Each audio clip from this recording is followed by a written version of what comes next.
భూమన కరుణాకర్ రెడ్డి తీవ్రంగా స్పందించారు. మేము కుటుంబ సమేతంగా వచ్చి ఆ దేవదేవుని పాదాల యందు ప్రమాణం చేస్తాం, మీరు సిద్ధమా అంటూ చంద్రబాబు నాయుడు ప్రశ్నించారు కూడా. అన్ఫార్చునేట్లీ ఇది రాజకీయ రకమైన రంగు పులుముకున్నది సమస్య. రాజకీయ ఆరోపణలు ప్రత్యారోపణలకు చాలా సబ్జెక్ట్స్ ఉన్నాయి. ఈ సబ్జెక్టు సూటబుల్ కాదు. ఎందుకంటే ఇది కోట్లాది మంది ప్రజల మనోభావాలకు సంబంధించింది, వారి సెంటిమెంట్కి సంబంధించింది. మీరు రాజకీయంగా ఒక అంశం పైన ఒకరికొకరు తిట్టుకుంటారు, తర్వాత కొన్ని రోజుల తర్వాత అది పక్కకు పోతుంది, మళ్ళీ కొత్త ఇష్యూ వస్తుంది. ఇలా అనేక ఇష్యూస్ పైన మనం చూసాం. కానీ ఈ ఇష్యూ అలాంటిది కాదు. ఈ ఇష్యూ మీరు రాజకీయంగా సద్దుమణిగినా కూడా కోట్లాది మంది ప్రజల హృదయాలలో అదొక బాధగా, ఆవేదనగా, ప్రశ్నగా, అనుమానంగా, ఆందోళనగా ఉంటుంది. అందుకే ఇలాంటి అంశాలపైన తొందరపడి వ్యాఖ్యానాలు చేయకూడదు.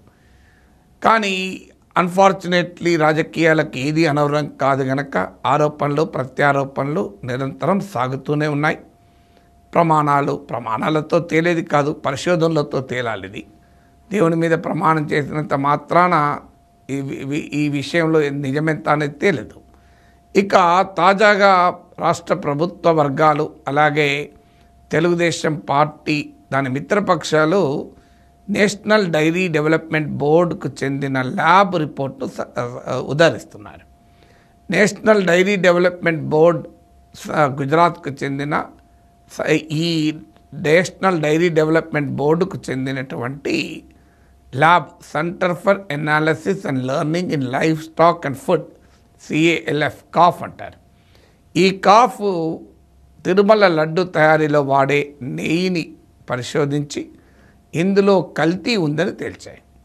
కల్తీలో వెజిటబుల్ ఆయిల్, ఫిష్ ఆయిల్, ఇలా అనేక కల్తీలతో పాటు చాలా ఆందోళన కలిగించేది ఎనిమల్ ఫ్యాట్. ఇవాళ పత్రికల్లో వచ్చాయి కనుక ఆ పదాలు వాడాల్సి వస్తుంది, లేకపోతే మనసు ఒప్పుకోదు. అలాంటి పదాలు వాడాలన్నా కూడా తిరుమల లడ్డులో కల్తీ గురించి మాట్లాడాల్సి వచ్చినా అలాంటి పదాలు వాడాల్సి రావడం కూడా ఇబ్బంది. అయితే పత్రికల్లో వచ్చిన తర్వాత మీడియాలో నడుస్తుంది, సాక్షాత్ ముఖ్యమంత్రి ఎనిమల్ ఫ్యాట్ అన్న పదం వాడాడు కనుక యూజ్ చేయక తప్పడం లేదు. ఇందులో బీఫ్ ఫ్యాట్, గొడ్డు కొవ్వు, పోర్క్ ఫ్యాట్, పంది కొవ్వు సంబంధించింది కూడా వాడారు అని. ఇక ఇంతకన్నా మనసును బాధ పెట్టేది మరొకటి ఉండదు. అందుకే నేను అనేది ఈ ఆరోపణలపైన రాజకీయ విమర్శలు, వ్యాఖ్యానాలు కాదు, అధికారికంగా పరిశోధన, విచారణ, తీవ్రమైన చర్యలు, ఎలాంటి అనుమానానికి ఆస్కారం లేని విచారణ జరగాలి. ఎందుకంటే చాలా అంశాలు పొలిటికల్ కంటెస్టేషన్లో ఎలా ఉంటుందంటే ఒక పార్టీ వాళ్ళు ఒక రకంగా భావిస్తారు, ఇంకో పార్టీ వాళ్ళు ఇంకో రకంగా భావిస్తారు. కానీ ప్రమాదం ఏమో కాదు, ఎవరిష్టం వారు, ఎవరి అభిప్రాయాన్ని వాళ్ళు ఉంటారు. ఇప్పుడు పోలవరం ఏమైంది, అమరావతి పైన ఏంటి, విజయవాడకు వరదలు ఎలా వచ్చాయి, ఇలాంటి అంశాలు ఉన్నాయనుకోండి. తెలుగుదేశం వాళ్ళు జగన్మోహన్ రెడ్డి, వైసీపీ వాళ్ళు భూములు ఆక్రమించడం వల్లనే బుడమేరకు వరదలు వచ్చాయని టీడీపీ, జనసేన చెప్తారు. లేదు చంద్రబాబు నాయుడు ఇల్లు కాపాడటం కొరకే వరదలు వచ్చాయని వైసీపీలు చెప్తారు. ప్రమాదం ఏం లేదు, ఇదనుకున్నా అదనుకున్నా కొంపలే మునిగేది లేదు, వరదలైతే ఎలాగో ముంచేసా కొంపల్ని. సో అందువల్ల ఈ రాజకీయపరమైన అంశాలు ఏంటి, పోలవరంను చంద్రబాబు నాయుడే డిస్ట్రాయ్ చేశాడని వైసీపీ అంటుంది. మేము లేదు 72% పూర్తి చేశాం, జగన్మోహన్ రెడ్డి నాశనం చేశాడని టీడీపీ అంటుంది. ఏమీ కాదు, పోలవరంలో మార్పు అయితే రాదు. వీళ్ళు ఎవరేం మాట్లాడుకున్నా పోలవరంలో ఉన్నదే ఉంటుంది, కొత్తగా మార్పు రాదు. అమరావతి చూడండి, వరదల ప్రమాదం అర్థమైపోయింది అని వైసీపీ అంటుంది. మెదడున్నవాడు ఎవడన్నా దీన్ని వరద ప్రమాదం అంటారా అని టీడీపీ అంటుంది. కానీ ఇవేవి కూడా ఎవరి అభిప్రాయాలు వాళ్ళకు ఉంటాయి, ఇబ్బంది ఏమీ లేదు. కానీ తిరుమల లడ్డు వ్యవహారం అలాంటిది కాదు. దీనిపైన టీడీపీ అభిప్రాయము, వైసీపీ అభిప్రాయం కాదు, నిజమేంటి అన్నదే ముఖ్యం. ఎందుకంటే ఇది భక్తులకు సంబంధించింది. ఇది ఒక్కసారి తిరుమల లడ్డు పవిత్రత పైన ప్రశ్నలు, అనుమానాలు, ఆందోళన ఒక్కసారి కనుక రైజ్ అయితే అది ఆ దేవదేవుని ప్రతిష్టను దెబ్బతీస్తుంది, హిందూ మతానికి కూడా కలంకాన్ని తెస్తుంది, కోట్లాది హిందువుల భావోద్వేగాలకు సంబంధించిన వ్యవహారం ఇది. అందుకే దీనిపైన రాజకీయపరమైన రభస కన్నా కూడా చాలా సీరియస్ ఇన్వెస్టిగేషన్ జరగాలి. ఇప్పటి వరకు టీటీడీ అధికారికంగా రియాక్ట్ అయినట్లేదు. ఇంతవరకు పొలిటీషియన్సే రియాక్ట్ అవుతున్నారు. కానీ అక్కడున్న ప్రధాన అర్చకులు రియాక్ట్ కావడం లేదు, టీటీడీ అధికారులు రియాక్ట్ కావడం లేదు. రాజకీయపరమైనటువంటి ఆరోపణలు ప్రత్యారోపణలు మాత్రమే చేసుకుంటున్నారు. చూడండి, గుజరాత్ ల్యాబ్ రిపోర్టు చెప్పింది అని ఒక వాదన, లేదు ఆ ల్యాబ్ రిపోర్టు అవకాశం ఉంది అని చెప్పింది తప్ప ఖచ్చితంగా అడల్టరేట్ అయిందని చెప్పలేదని ఇంకోరి వాదన. ఇప్పుడు ఏ వాదన నిజమనడానికి నేనేం బయోకెమిస్ట్ని కాదు. కానీ కావాల్సింది ఏంటంటే దీనిపైన ఇర్రిఫ్యూటబుల్ ఎవిడెన్స్ అంటారు. అంటే ఎవరు ప్రశ్నించలేని సాక్ష్యాధారాలు కావాలి. తొందరపడి ప్రకటనలు స్టేట్మెంట్లు ఇస్తే రేపు ప్రజల భావాల్ని ఎవరు గాయపడిన ప్రజల భావాల్ని ఎవరు అడ్రస్ చేస్తారు? ఇప్పుడు అందుకే నేను అడుగుతున్న ప్రశ్న ఏంటంటే, ఒకటి, ఏ విచారణ ఆదేశించారు? దీనిపైన సమగ్ర విచారణ ఆదేశించాలి. ఈ సమగ్ర విచారణ కుట్ర కోణము, రాజకీయ కోణము, వీటిని మీరు ఎలాగో విచారిస్తారో విచారించండి. మాకు కావాల్సింది తిరుమలేశుని భక్తులుగా కోట్లాది మందికి కావాల్సింది ఏంటంటే, అందులో నిజంగానే కల్తీ జరిగితే ఏ రకమైన కల్తీ జరిగింది, ఎక్కడ కల్తీ జరిగింది అనే దాని ఎలాంటి అనుమానము లేని పరిశోధన జరగాలి, వాద ప్రతివాదాలకు కాదు. అందువల్ల దీన్ని శాస్త్రీయమైన విచారణకు ఆదేశించాలి. నాట్ జస్ట్ ఎవరు బాధ్యులు ఏది అదొక ఇన్వెస్టిగేషనే కాదు, చాలా స్పష్టంగా సైంటిఫిక్ ఇన్వెస్టిగేషన్ జరిగి దాంట్లో ఉన్నటువంటి పాసిబిలిటీనా రియాలిటీనా, పాసిబిలిటీ అయితే ఎంత అవకాశము, రియాలిటీ అంటే క్వశ్చన్ చేసడానికి వీలు లేని అంశమా అని ఒక సమగ్రమైన సైంటిఫిక్ ఎనాలిసిస్ జరగాలి. ఇప్పుడు national dairy development board report ఒక్కటే ఉంది. ఇంకా కావాలంటే ఇంకా 4 అత్యున్నత పరిశోధన ప్రయోగశాలకు పంపించండి, శాంపిల్స్ను టెస్ట్ చేయించండి. ఇక ఒక్కసారి అది మొదటి ప్రశ్న, what kind of investigation has been ordered, ఏ రకమైన విచారణకు ఆదేశించారు. 2, ఏ సంస్థ విచారణకు ఆదేశించారు. దీనిపైన ఇప్పుడు ఏ సంస్థ విచారణ జరుపుతుంది? కేసు పెట్టారని వార్తలు వస్తున్నాయి, విచారణ చేస్తాం, ఎంతటి వారినైనా వదిలేయమంటూ స్టేట్మెంట్లు వస్తున్నాయి. కానీ ఎవరు విచారణ చేస్తున్నారు? ఇది కరప్షన్ యాంగిల్ అయితే యాంటీ కరప్షన్ బ్యూరో లేదా సిబిఐ విచారణకు రికమెండ్ చేస్తున్నారా? ఇప్పుడు అంతర్వేది రథం దగ్ధమైన కేసును సిబిఐకి అప్పచెప్తే ఇప్పటివరకు సిబిఐ ఏమీ తేల్చలేదు. మరి ఇప్పుడు తిరుమల లడ్డు వ్యవహారాన్ని ఎప్పుడు తేలుస్తుంది? తేల్చేదాకా కోట్లాది హిందువులు ఏమనుకోవాలి? అందుకే నేను తొందరపడి రాజకీయ ప్రకటన వద్దనేది. తేలినాక ఎంతన్నా రాజకీయంగా అటాక్ చేసుకోండి, అభ్యంతరం లేదు. కానీ అది ఇప్పుడు విచారణ చేస్తామంటున్నారు. మరి విచారణ తేలేదాకా ఇలాంటి విషయాలు, మిగతా అంశాల్లో విచారణ తేలేదాకా ఏమని అనుకోవచ్చు, ఇబ్బంది ఏం లేదు. కానీ ఇలాంటి విషయాల్లో విచారణ తేలేదాకా ఎవరు ఏమీ అనకుండా ఉండడం వల్ల ఆ దేవదేవుని ప్రతిష్ట నిలబడుతుంది అని నా అభిప్రాయం. అందువల్ల తొందరపాటుతో స్టేట్మెంట్లు ఇవ్వడం కాదు ఇక్కడ. సో రాజకీయపరమైన ప్రతిదాడి వల్ల ఉపయోగం లేదు. అందువల్ల దీనిపైన సైంటిఫిక్గా ఎలా ఇన్వెస్టిగేట్ చేస్తారు? దేశంలో ప్రపంచంలో గుర్తింపు పొందిన పరిశోధనా సంస్థలకి కొరత లేదు కదా. ఇప్పుడు ఒక రిపోర్ట్ వచ్చింది, ఆ రిపోర్టు ఏమన్నది ఎగ్జాక్ట్గా, దీనికి కావాలంటే ఒక శాస్త్రవేత్తల బృందాన్ని వేయండి ఈ రిపోర్ట్లను పరిశీలించడానికి కూడా. ఎందుకంటే సబ్జెక్టు టెక్నికల్గా ఉంది కనుక కావాలంటే ఒక దేవుని భక్తులతో కూడిన సైంటిఫిక్ టీంను ఒక దాన్ని ఇమీడియట్గా నియమించండి. అలాగే ఎవరు ఏ స్టేషన్లో ఎక్కడ కేసు పెట్టారు, ఎవరో వ్యక్తులు పెట్టడం కాదు, టీటీడీనే ఈ ల్యాబ్కు పంపించింది శాంపిల్స్ అంటున్నారు. ఎందుకంటే టీటీడీ పంపాలి, వేరే వాళ్ళు పంపడానికి అవకాశం లేదు. మరి ఈ ల్యాబ్ రిపోర్ట్లో కల్తీ జరిగినట్టు, అది కూడా భయంకరమైన కల్తీ జరిగినట్టు సమాచారం వస్తే, జూలైలోనే వచ్చింది రిపోర్టు, మరి ఇప్పటి వరకు కేసులు పెట్టారా పెట్టలేదా? పెడితే ఏ పోలీస్ స్టేషన్లో టీటీడీ కేసు పెట్టింది, ఎఫ్ఐఆర్ దాఖలైందా లేదా, ఎవరు అక్యూజ్డ్, నిందితులు ఎవరు, వారిపైన విచారణ మొదలైందా, ఛార్జ్షీట్ తయారైందా, ఇవన్నీ కూడా పబ్లిక్ డొమైన్లో పెట్టాలి. ఎందుకంటే రిపోర్ట్ వచ్చి ఎన్ని రోజులైంది, మరి అన్ని రోజులు అయిన తర్వాత కూడా రిపోర్ట్ ఏం చేస్తున్నారు, అప్పుడు టీటీడీ బోర్డు మెంబర్ల యొక్క బాధ్యత ఏంటి? ఎందుకంటే నాకు తెలిసినంత వరకు లడ్డూ తయారీ ఒక పకడ్బందీ ప్రక్రియలో జరుగుతుంది, ఏదో ఆషామాషిగా జరగదు. రోజుకు 3 లక్షల లడ్డూలు తయారవుతుంది.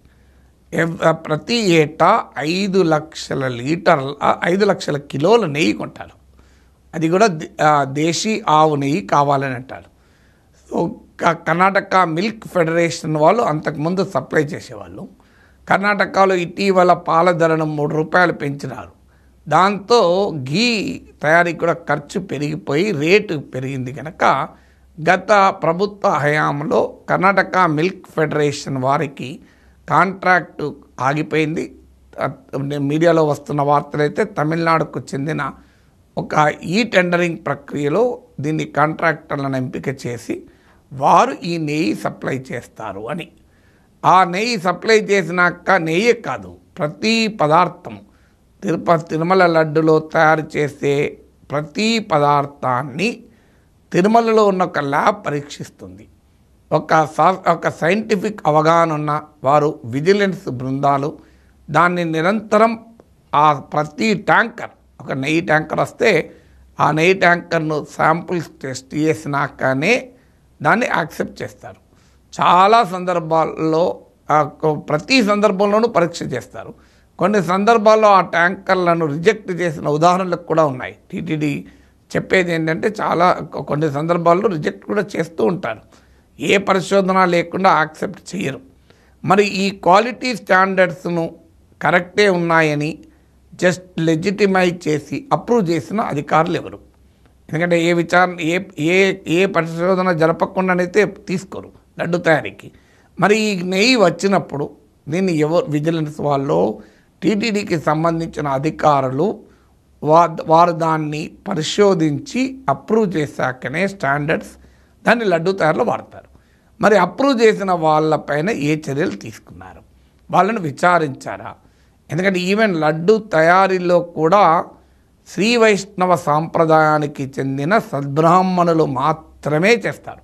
ఇక మరి సాధారణ బ్రాహ్మణులకు కూడా అవకాశం ఉండదు. సో అంత పకడ్బందీగా జరుగుతుందని నాకు గుర్తుందు. నేను ఒకసారి చూసినట్టు గుర్తు, ఈవెన్ టీటీడీ సీసీటీవీలు కూడా వాడతారని. అందువల్ల ఈ ప్రాసెస్ అనేది చాలా పకడ్బందీగా, టీటీడీ ఉద్యోగుల సంఘం వాళ్ళు కూడా రియాక్ట్ అయ్యారు. ఇది తిరుమల దేవస్థానాన్ని అవమానించడమే, టీటీడీ ఉద్యోగులను అవమానించడమే అని వారు కూడా రియాక్ట్ అయ్యారు. సో ఎవరిని అవమానించినా, మానవులను అవమానిస్తే భరించగలం కానీ భగవంతుని అవమానించకూడదు కదా, అది చాలా సీరియస్ ఇష్యూ. అందుకే దీనిపైన నిజాలు తేలాలి అని. మరి ఈ ఉద్యోగుల సంఘం వర్షన్ కరెక్టా, ప్రభుత్వ వర్షన్ కరెక్టా, అప్పటి టీటీడీ చైర్మన్ల వర్షన్ కరెక్టా, ఇది భక్తులకు తేలాల్సినటువంటి అంశం. సో దానిపైన మీకు కేంద్ర ప్రభుత్వం కూడా స్పందించాలి. ఎందుకంటే ఇది శాంతి భద్రతల సమస్యకు దారితీసే అంశం కూడా, పబ్లిక్ ఆర్డర్ను డిస్టర్బ్ చేసేటువంటి అంశం. ఎందుకంటే it can lead to chaos in society. సమాజంలో మత విశ్వాసాలకు సంబంధించిన అంశాలు చాలా తొందరగా ఎమోషన్స్ రౌజ్ చేసేటువంటి అవకాశం ఉంటుంది, భావోద్వేగాలను రగిలించే అవకాశం ఉంటుంది, ప్రజల మనోభావాలపైన తీవ్రమైన ప్రభావం చూపే అంశం ఉంటుంది. అందుకే చాలా జాగ్రత్త పడాలి ఒక మాట అనాలి అన్నప్పుడు. అందువల్ల దీనిపైన ఎవరు నిందితులు, ఏ విచారణ జరిగింది, ఏ కేసులు పెట్టారు, ఛార్జ్షీట్లు దాఖలైనాయా, ఈ ల్యాబ్ రిపోర్ట్ ఎప్పుడు వచ్చింది, మరి అప్పటి నుంచి ఇప్పటిదాకా తీసుకున్న యాక్షన్స్ ఏంటివి, ఇలాంటి అన్ని అంశాలపైన కూడా సమగ్ర పరిశోధనను ప్రజల ముందుంచండి. మీరు దీన్ని కేవలం ఒక రాజకీయ వివాదంగా చూడకూడదు. ఇది కోట్లాది ప్రజలకు సంబంధించినటువంటి వారి మనోభావాలకు సంబంధించిన వ్యవహారం అని మర్చిపోకండి. మనము మాట్లాడే మాటల వల్ల ఆ గొప్ప దేవాలయ ప్రతిష్టపై ఏ చిన్న అనుమానము కూడా కలగకూడదు. ఎందుకంటే ఇన్నేళ్లుగా తిరుమల లడ్డును మహాప్రసాదంగా భావించి ఆ దేవదేవుని కృపా కటాక్షాలకు లభిస్తాయని ఆశతో ఇప్పటిదాకా ఆ లడ్డును చూసిన కోట్లాది మంది హిందువులకు ఏ చిన్న అనుమానం కూడా రాకూడదు. ఎందుకంటే ఈ విచారణలో అంత పకడ్బందీగా జరగాలి. అప్పటిదాకా వ్యాఖ్యానాలు చేయడం కన్నా let us wait for proper research. అది కూడా ప్రశ్నించటానికి వీలు లేని పరిశోధనలు, 1 కాదు 4 పరిశోధనలు జరపండి. 10 మంది గొప్ప శాస్త్రవేత్తలు ఈ రంగంలో ఉన్న వాళ్ళని పిలిపియండి, వాటిపైన చేయండి. తిరుపతి లడ్డుకు జాగ్రఫికల్ ఇండికేషన్, జిఐ ట్యాగ్ కూడా ఉంది. అంటే మేధో సంపత్తి హక్కులు కూడా ఉంటుంది. అంటే నీకు ఎవరో ఒకరు స్వీట్ షాప్లో తిరుపతి లడ్డు అని, తిరుమల లడ్డు అని చెప్పి తయారు చేసి అమ్మరాదు, అమ్మటానికి వీల్లేదు. ఎందుకంటే జిఐ ట్యాగ్ కూడా ఉన్నటువంటి ప్రత్యేకత తిరుమల లడ్డుకు ఉంటుంది. అందుకే let us hope the reality will come out. దీనిపైన వాస్తవాలు సమగ్రంగా ప్రశ్నించడానికి వీలు లేకుండా అనుమాన రహితంగా బయటికి రావాలి. భూమన కరుణాకర్ రెడ్డి తీవ్రంగా స్పందించారు. మేము కుటుంబ సమేతంగా వచ్చి ఆ దేవదేవుని పాదాల యందు ప్రమాణం చేస్తాం, మీరు సిద్ధమా అంటూ చంద్రబాబు నాయుడు ప్రశ్నించారు కూడా. అన్ఫార్చునేట్లీ ఇది రాజకీయ రకమైన రంగు పులుముకున్నది సమస్య. రాజకీయ ఆరోపణలు ప్రత్యారోపణలకు చాలా సబ్జెక్ట్స్ ఉన్నాయి. ఈ సబ్జెక్టు సూటబుల్ కాదు. ఎందుకంటే ఇది కోట్లాది మంది ప్రజల మనోభావాలకు సంబంధించింది, వారి సెంటిమెంట్కి సంబంధించింది. మీరు రాజకీయంగా ఒక అంశం పైన ఒకరికొకరు తిట్టుకుంటారు, తర్వాత కొన్ని రోజుల తర్వాత అది పక్కకు పోతుంది, మళ్ళీ కొత్త ఇష్యూ వస్తుంది. ఇలా అనేక ఇష్యూస్ పైన మనం చూసాం. కానీ ఈ ఇష్యూ అలాంటిది కాదు. ఈ ఇష్యూ మీరు రాజకీయంగా సద్దుమణిగినా కూడా కోట్లాది మంది ప్రజల హృదయాలలో అదొక బాధగా, ఆవేదనగా, ప్రశ్నగా, అనుమానంగా, ఆందోళనగా ఉంటుంది. అందుకే ఇలాంటి అంశాలపైన తొందరపడి వ్యాఖ్యానాలు చేయకూడదు. కానీ అన్ఫార్చునేట్లీ రాజకీయాలకు ఏది అనవరం కాదు గనక ఆరోపణలు ప్రత్యారోపణలు నిరంతరం సాగుతూనే ఉన్నాయి. ప్రమాణాలతో తేలేది కాదు, పరిశోధనలతో తేలాలిది. దేవుని మీద ప్రమాణం చేసినంత మాత్రాన ఈ విషయంలో నిజమెంత అనేది తేలేదు. ఇక తాజాగా రాష్ట్ర ప్రభుత్వ వర్గాలు అలాగే తెలుగుదేశం పార్టీ దాని మిత్రపక్షాలు నేషనల్ డైరీ డెవలప్మెంట్ బోర్డుకు చెందిన ల్యాబ్ రిపోర్ట్ను ఉదహరిస్తున్నారు. నేషనల్ డైరీ డెవలప్మెంట్ బోర్డ్ గుజరాత్కు చెందిన ఈ నేషనల్ డైరీ డెవలప్మెంట్ బోర్డుకు చెందినటువంటి lab centre for analysis and learning in livestock and food, CALF calf అంటారు. ఈ కాఫ్ తిరుమల లడ్డు తయారీలో వాడే నెయ్యిని పరిశోధించి ఇందులో కల్తీ ఉందని తేల్చాయి. కల్తీలో వెజిటబుల్ ఆయిల్, ఫిష్ ఆయిల్, ఇలా అనేక కల్తీలతో పాటు చాలా ఆందోళన కలిగించేది ఎనిమల్ ఫ్యాట్. ఇవాళ పత్రికల్లో వచ్చాయి కనుక ఆ పదాలు వాడాల్సి వస్తుంది, లేకపోతే మనసు ఒప్పుకోదు. అలాంటి పదాలు వాడాలన్నా కూడా తిరుమల లడ్డులో కల్తీ గురించి మాట్లాడాల్సి వచ్చినా అలాంటి పదాలు వాడాల్సి రావడం కూడా ఇబ్బంది. అయితే పత్రికల్లో వచ్చిన తర్వాత మీడియాలో నడుస్తుంది, సాక్షాత్ ముఖ్యమంత్రి ఎనిమల్ ఫ్యాట్ అన్న పదం వాడాడు కనుక యూజ్ చేయక తప్పడం లేదు. ఇందులో బీఫ్ ఫ్యాట్, గొడ్డు కొవ్వు, పోర్క్ ఫ్యాట్, పంది కొవ్వు సంబంధించింది కూడా వాడారు అని. ఇక ఇంతకన్నా మనసును బాధ పెట్టేది మరొకటి ఉండదు.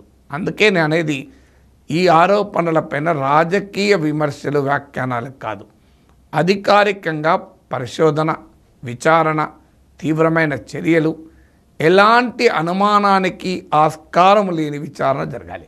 ఎందుకంటే చాలా అంశాలు పొలిటికల్ కంటెస్టేషన్లో ఎలా ఉంటుందంటే ఒక పార్టీ వాళ్ళు ఒక రకంగా భావిస్తారు, ఇంకో పార్టీ వాళ్ళు ఇంకో రకంగా భావిస్తారు. కానీ ప్రమాదం ఏమో కాదు, ఎవరి ఇష్టం వారు, ఎవరి అభిప్రాయాన్ని వాళ్ళు ఉంటారు. ఇప్పుడు పోలవరం ఏమైంది, అమరావతి పైన ఏంటి, విజయవాడకు వరదలు ఎలా వచ్చాయి, ఇలాంటి అంశాలు ఉన్నాయనుకోండి. తెలుగుదేశం వాళ్ళు జగన్మోహన్ రెడ్డి, వైసీపీ వాళ్ళు భూములు ఆక్రమించడం వల్లనే బుడమేరకు వరదలు వచ్చాయని టీడీపీ, జనసేన చెప్తారు. లేదు చంద్రబాబు నాయుడు ఇల్లు కాపాడటం కొరకే వరదలు వచ్చాయని వైసీపీలు చెప్తారు. ప్రమాదం ఏం లేదు, ఇదనుకున్నా అదనుకున్నా కొంపలేం మునిగేది లేదు, వరదలైతే ఎలాగో ముంచేసా కొంపల్ని. సో అందువల్ల ఈ రాజకీయపరమైన అంశాలు ఏంటి, పోలవరంను చంద్రబాబు నాయుడే డిస్ట్రాయ్ చేశాడని వైసీపీ అంటుంది. మేము లేదు 72% పూర్తి చేశాం, జగన్మోహన్ రెడ్డి నాశనం చేశాడని టీడీపీ అంటుంది. ఏమీ కాదు, పోలవరంలో మార్పైతే రాదు. వీళ్ళు ఎవరేం మాట్లాడుకున్నా పోలవరంలో ఉన్నదే ఉంటుంది, కొత్తగా మార్పు రాదు. అమరావతి చూడండి, వరదల ప్రమాదం అర్థమైపోయింది అని వైసీపీ అంటుంది. మెదడున్నవాడు ఎవడైనా దీని వరద ప్రమాదం అంటారా అని టీడీపీ అంటది. కానీ ఇవేవి కూడా ఎవరి అభిప్రాయాలు వాళ్ళకు ఉంటాయి, ఇబ్బంది ఏమీ లేదు. కానీ తిరుమల లడ్డు వ్యవహారం అలాంటిది కాదు. దీనిపైన టీడీపీ అభిప్రాయము వైసీపీ అభిప్రాయం కాదు, నిజమేంటి అన్నదే ముఖ్యం. ఎందుకంటే ఇది భక్తులకు సంబంధించింది. ఇది ఒక్కసారి తిరుమల లడ్డు పవిత్రత పైన ప్రశ్నలు, అనుమానాలు, ఆందోళన ఒక్కసారి కనుక రైజ్ అయితే అది ఆ దేవదేవుని ప్రతిష్టను దెబ్బతీస్తుంది, హిందూ మతానికి కూడా కలంకాన్ని తెస్తుంది, కోట్లాది హిందువుల భావోద్వేగాలకు సంబంధించిన వ్యవహారం ఇది. అందుకే దీనిపైన రాజకీయపరమైన రభస కన్నా కూడా చాలా సీరియస్ ఇన్వెస్టిగేషన్ జరగాలి. ఇప్పటి వరకు టీటీడీ అధికారికంగా రియాక్ట్ అయినట్లేదు. ఇంతవరకు పొలిటీషియన్సే రియాక్ట్ అవుతున్నారు. కానీ అక్కడున్న ప్రధాన అర్చకులు రియాక్ట్ కావడం లేదు, టీటీడీ అధికారులు రియాక్ట్ కావడం లేదు. రాజకీయపరమైనటువంటి ఆరోపణలు, ప్రత్యారోపణలు మాత్రమే చేసుకుంటున్నారు. చూడండి, గుజరాత్ ల్యాబ్ రిపోర్టు చెప్పింది అని ఒక వాదన, లేదు ఆ ల్యాబ్ రిపోర్టు అవకాశం ఉంది అని చెప్పింది తప్ప ఖచ్చితంగా అడల్టరేట్ అయిందని చెప్పలేదని ఇంకోరి వాదన. ఇప్పుడు ఏ వాదన నిజమనడానికి నేనేం బయోకెమిస్ట్ని కాదు. కానీ కావాల్సింది ఏంటంటే దీనిపైన ఇర్రిఫ్యూటబుల్ ఎవిడెన్స్ అంటారు. అంటే ఎవరు ప్రశ్నించలేని సాక్ష్యాధారాలు కావాలి. తొందరపడి ప్రకటనలు, స్టేట్మెంట్లు ఇస్తే రేపు ప్రజల భావాల్ని ఎవరు గాయపడిన ప్రజల భావాల్ని ఎవరు అడ్రస్ చేస్తారు? ఇప్పుడు అందుకే నేను అడుగుతున్న ప్రశ్న ఏంటంటే, ఒకటి, ఏ విచారణ ఆదేశించారు? దీనిపైన సమగ్ర విచారణ ఆదేశించాలి. ఈ సమగ్ర విచారణ కుట్ర కోణము, రాజకీయ కోణము, వీటిని మీరు ఎలాగో విచారిస్తారో విచారించండి. మాకు కావాల్సింది తిరుమలేశుని భక్తులుగా కోట్లాది మందికి కావాల్సింది ఏంటంటే, అందులో నిజంగానే కల్తీ జరిగితే ఏ రకమైన కల్తీ జరిగింది, ఎక్కడ కల్తీ జరిగింది అనే దాని ఎలాంటి అనుమానము లేని పరిశోధన జరగాలి, వాద ప్రతివాదాలకు కాదు. అందువల్ల దీన్ని శాస్త్రీయమైన విచారణకు ఆదేశించాలి. నాట్ జస్ట్ ఎవరు బాధ్యులు ఏది అదొక ఇన్వెస్టిగేషనే కాదు, చాలా స్పష్టంగా సైంటిఫిక్ ఇన్వెస్టిగేషన్ జరిగి దాంట్లో ఉన్నటువంటి పాసిబిలిటీనా రియాలిటీనా, పాసిబిలిటీ అయితే ఎంత అవకాశము, రియాలిటీ అంటే క్వశ్చన్ చేసడానికి వీలు లేని అంశమా అని ఒక సమగ్రమైన సైంటిఫిక్ ఎనాలిసిస్ జరగాలి. ఇప్పుడు national dairy development board report ఒక్కటే ఉంది. ఇంకా కావాలంటే ఇంకా 4 అత్యున్నత పరిశోధన ప్రయోగశాలకు పంపించండి, శాంపిల్స్ను టెస్ట్ చేయించండి. ఇక ఒక్కసారి అది మొదటి ప్రశ్న, what kind of investigation has been ordered, ఏ రకమైన విచారణకు ఆదేశించారు? 2, ఏ సంస్థ విచారణకు ఆదేశించారు? దీనిపైన ఇప్పుడు ఏ సంస్థ విచారణ జరుపుతుంది? కేసు పెట్టారని వార్తలు వస్తున్నాయి, విచారణ చేస్తాం, ఎంతటి వారినైనా వదిలేయమంటూ స్టేట్మెంట్లు వస్తున్నాయి. కానీ ఎవరు విచారణ చేస్తున్నారు? ఇది కరప్షన్ యాంగిల్ అయితే యాంటీ కరప్షన్ బ్యూరో లేదా సిబిఐ విచారణకు రికమెండ్ చేస్తున్నారా? ఇప్పుడు అంతర్వేది రథం దగ్ధమైన కేసును సిబిఐకి అప్పచెప్తే ఇప్పటివరకు సిబిఐ ఏమీ తేల్చలేదు. మరి ఇప్పుడు తిరుమల లడ్డు వ్యవహారాన్ని ఎప్పుడు తేలుస్తుంది?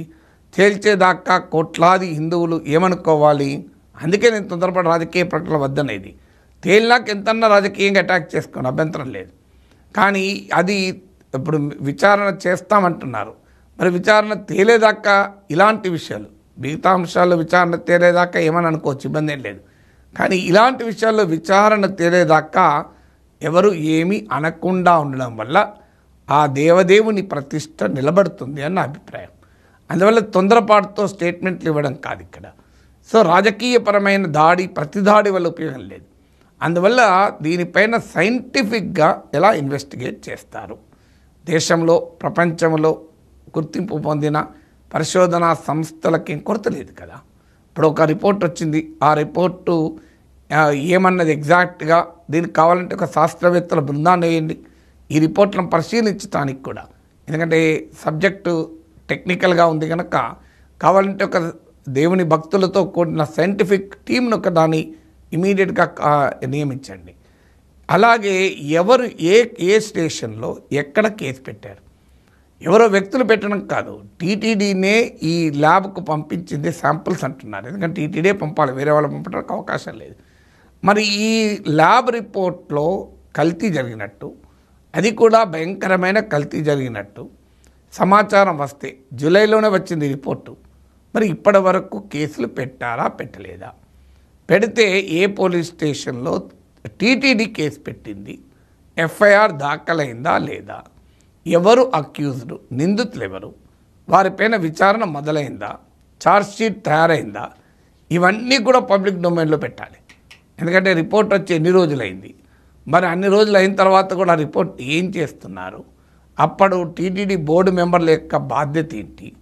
ఎందుకంటే నాకు తెలిసినంత వరకు లడ్డూ తయారీ ఒక పకడ్బందీ ప్రక్రియలో జరుగుతుంది, ఏదో ఆషామాషిగా జరగదు. రోజుకు 3 లక్షల లడ్డూలు తయారవుతుంది. ప్రతి ఏటా 5 లక్షల లీటర్ల 5 లక్షల కిలోల నెయ్యి కొంటారు. అది కూడా దేశీ ఆవు నెయ్యి కావాలని అంటారు. సో కర్ణాటక మిల్క్ ఫెడరేషన్ వాళ్ళు అంతకుముందు సప్లై చేసేవాళ్ళు. కర్ణాటకలో ఇటీవల పాల ధరను 3 రూపాయలు పెంచినారు. దాంతో ఘీ తయారీకి కూడా ఖర్చు పెరిగిపోయి రేటు పెరిగింది కనుక గత ప్రభుత్వ హయాంలో కర్ణాటక మిల్క్ ఫెడరేషన్ వారికి కాంట్రాక్టు ఆగిపోయింది. మీడియాలో వస్తున్న వార్తలైతే తమిళనాడుకు చెందిన ఒక ఈ టెండరింగ్ ప్రక్రియలో దీన్ని కాంట్రాక్టర్లను ఎంపిక చేసి వారు ఈ నెయ్యి సప్లై చేస్తారు అని. ఆ నెయ్యి సప్లై చేసినాక నెయ్యి కాదు, ప్రతి పదార్థం తిరుమల లడ్డులో తయారు చేసే ప్రతి పదార్థాన్ని తిరుమలలో ఉన్న ఒక ల్యాబ్ పరీక్షిస్తుంది. ఒక సైంటిఫిక్ అవగాహన ఉన్న వారు విజిలెన్స్ బృందాలు దాన్ని నిరంతరం ఆ ప్రతి ట్యాంకర్, ఒక నెయ్యి ట్యాంకర్ వస్తే ఆ నెయ్యి ట్యాంకర్ను శాంపుల్స్ టెస్ట్ చేసినాకనే దాన్ని యాక్సెప్ట్ చేస్తారు. చాలా సందర్భాల్లో ప్రతి సందర్భంలోనూ పరీక్ష చేస్తారు. కొన్ని సందర్భాల్లో ఆ ట్యాంకర్లను రిజెక్ట్ చేసిన ఉదాహరణలు కూడా ఉన్నాయి. టీటీడీ చెప్పేది ఏంటంటే కొన్ని సందర్భాల్లో రిజెక్ట్ కూడా చేస్తూ ఉంటారు, ఏ పరిశోధన లేకుండా యాక్సెప్ట్ చేయరు. మరి ఈ క్వాలిటీ స్టాండర్డ్స్ను కరెక్టే ఉన్నాయని జస్ట్ లెజిటిమైజ్ చేసి అప్రూవ్ చేసిన అధికారులు ఎవరు? ఎందుకంటే ఏ విచారణ ఏ పరిశోధన జరపకుండానైతే తీసుకోరు లడ్డు తయారీకి. మరి ఈ నెయ్యి వచ్చినప్పుడు దీన్ని ఎవరు, విజిలెన్స్ వాళ్ళు, టీటీడీకి సంబంధించిన అధికారులు వారు దాన్ని పరిశోధించి అప్రూవ్ చేశాకనే స్టాండర్డ్స్ దాన్ని లడ్డు తయారీలో వాడతారు. మరి అప్రూవ్ చేసిన వాళ్ళపైన ఏ చర్యలు తీసుకున్నారు, వాళ్ళని విచారించారా? ఎందుకంటే ఈవెన్ లడ్డు తయారీలో కూడా శ్రీ వైష్ణవ సాంప్రదాయానికి చెందిన సద్బ్రాహ్మణులు మాత్రమే చేస్తారు. ఇక మరి సాధారణ బ్రాహ్మణులకు కూడా అవకాశం ఉండదు. సో అంత పకడ్బందీగా జరుగుతుందని నాకు గుర్తుందు. నేను ఒకసారి చూసినట్టు గుర్తు, ఈవెన్ టీటీడీ ఈవెన్ సీసీటీవీలు కూడా వాడతారని. అందువల్ల ఈ ప్రాసెస్ అనేది చాలా పకడ్బందీగా. టీటీడీ ఉద్యోగుల సంఘం వాళ్ళు కూడా రియాక్ట్ అయ్యారు. ఇది తిరుమల దేవస్థానాన్ని అవమానించడమే, టీటీడీ ఉద్యోగులను అవమానించడమే అని వారు కూడా రియాక్ట్ అయ్యారు. సో ఎవరిని అవమానించినా, మానవులను అవమానిస్తే భరించగలం కానీ భగవంతుని అవమానించకూడదు కదా, అది చాలా సీరియస్ ఇష్యూ. అందుకే దీనిపైన నిజాలు తేలాలి అని. మరి ఉద్యోగుల సంఘం వర్షన్ కరెక్టా, ప్రభుత్వ వర్షన్ కరెక్టా, అప్పటి టీటీడీ చైర్మన్ల వర్షన్ కరెక్టా, ఇది భక్తులకు తేలాల్సినటువంటి అంశం. సో దానిపైన మీకు కేంద్ర ప్రభుత్వం కూడా స్పందించాలి. ఎందుకంటే ఇది శాంతి భద్రతల సమస్యకు దారితీసే అంశం కూడా, పబ్లిక్ ఆర్డర్ను డిస్టర్బ్ చేసేటువంటి అంశం. ఎందుకంటే it can lead to chaos in society. సమాజంలో మత విశ్వాసాలకు సంబంధించిన అంశాలు చాలా తొందరగా ఎమోషన్స్ రౌజ్ చేసేటువంటి అవకాశం ఉంటుంది, భావోద్వేగాలను రగిలించే అవకాశం ఉంటుంది, ప్రజల మనోభావాలపైన తీవ్రమైన ప్రభావం చూపే అంశం ఉంటుంది. అందుకే చాలా జాగ్రత్త పడాలి ఒక మాట అనాలి అన్నప్పుడు. అందువల్ల దీనిపైన ఎవరు నిందితులు, ఏ విచారణ జరిగింది, ఏ కేసులు పెట్టారు, ఛార్జ్షీట్లు దాఖలైనాయా, ఈ ల్యాబ్ రిపోర్ట్ ఎప్పుడు వచ్చింది, మరి అప్పటి నుంచి ఇప్పటిదాకా తీసుకున్న యాక్షన్స్ ఏంటివి, ఇలాంటి అన్ని అంశాలపైన కూడా సమగ్ర పరిశోధనను ప్రజల ముందుంచండి. మీరు దీన్ని కేవలం ఒక రాజకీయ వివాదంగా చూడకూడదు. ఇది కోట్లాది ప్రజలకు సంబంధించినటువంటి వారి మనోభావాలకు సంబంధించిన వ్యవహారం అని మర్చిపోకండి. మనము మాట్లాడే మాటల వల్ల ఆ గొప్ప దేవాలయ ప్రతిష్టపై ఏ చిన్న అనుమానము కూడా కలగకూడదు. ఎందుకంటే ఇన్నేళ్ళుగా తిరుమల లడ్డును మహాప్రసాదంగా భావించి ఆ దేవదేవుని కృపా కటాక్షాలకు లభిస్తాయని ఆశతో ఇప్పటిదాకా ఆ లడ్డును చూసిన కోట్లాది మంది హిందువులకు ఏ చిన్న అనుమానము కూడా రాకూడదు. ఎందుకంటే ఈ విచారణలో అంత పకడ్బందీగా జరగాలి. అప్పటిదాకా వ్యాఖ్యానాలు చేయడం కన్నా let us wait for proper research. అది కూడా ప్రశ్నించటానికి వీలు లేని పరిశోధనలు, 1 కాదు 4 పరిశోధనలు జరపండి. 10 మంది గొప్ప శాస్త్రవేత్తలు ఈ రంగంలో ఉన్న వాళ్ళని పిలిపియండి, వాటిపైన చేయండి. తిరుపతి లడ్డుకు జాగ్రఫికల్ ఇండికేషన్ GI ట్యాగ్ కూడా ఉంది. అంటే మేధో సంపత్తి హక్కులు కూడా ఉంటుంది. అంటే నీకు ఎవరో ఒకరు స్వీట్ షాప్లో తిరుమల లడ్డు అని చెప్పి తయారు చేసి అమ్మరాదు, అమ్మటానికి వీల్లేదు. ఎందుకంటే GI ట్యాగ్ కూడా ఉన్నటువంటి ప్రత్యేకత తిరుమల లడ్డుకు ఉంటుంది. అందుకే let us hope the reality will come out. దీనిపైన వాస్తవాలు సమగ్రంగా ప్రశ్నించడానికి వీలు లేకుండా అనుమానరహితంగా బయటికి రావాలి.